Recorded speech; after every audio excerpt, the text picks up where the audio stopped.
Il y avait ici à Paris Denis Sassou Nguesso en exil, que personne ne voyait, ni Chirac, ni Roussin, ni Dupuche, ni les gens qui s'occupaient d'Afrique, qui était un peu à la ramasse, comme on dit en français, en perdition dans son bel appartement de l'avenue Rapp.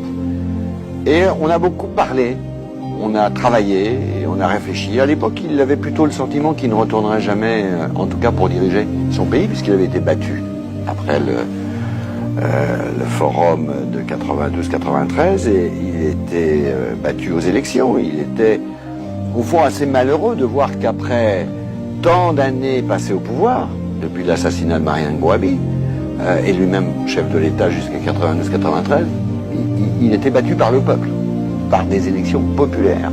Moi, j'ai espéré que quand il est reparti en début 97 d'ici, de Paris, je l'ai beaucoup aidé, avec beaucoup d'amis, nous avons contribué à son retour aux affaires.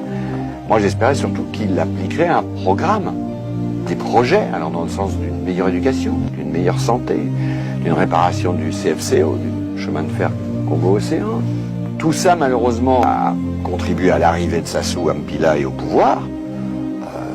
Il s'était caché au PK-14 longtemps chez son ami qu'on surnomme le général Diap. Tassoir, vous voyez, je connais un peu la chanson. J'ai encore ici, dans mon carnet, le long numéro de téléphone où je joignais depuis ce téléphone bleu Sassou, qui était en préparation de reprendre le pouvoir. Ce que j'ai voulu expliquer dans ce livre, Chirac, mon ami de 30 ans, c'est comment j'étais de ceux qui avaient aidé Sassou, et qu'ensuite nous avons été extrêmement déçus par l'échec de Denis Sassou Nguesso. D'abord, il y a eu des exactions effroyables, notamment les 350 assassinés du Beach. Ça, c'est des choses qui méritent le jugement des tribunaux pénaux internationaux. Puis il y a surtout tous ces détournements de fonds publics, d'utilisation de l'argent du pétrole pour autre chose que le bonheur du peuple. Enfin, toute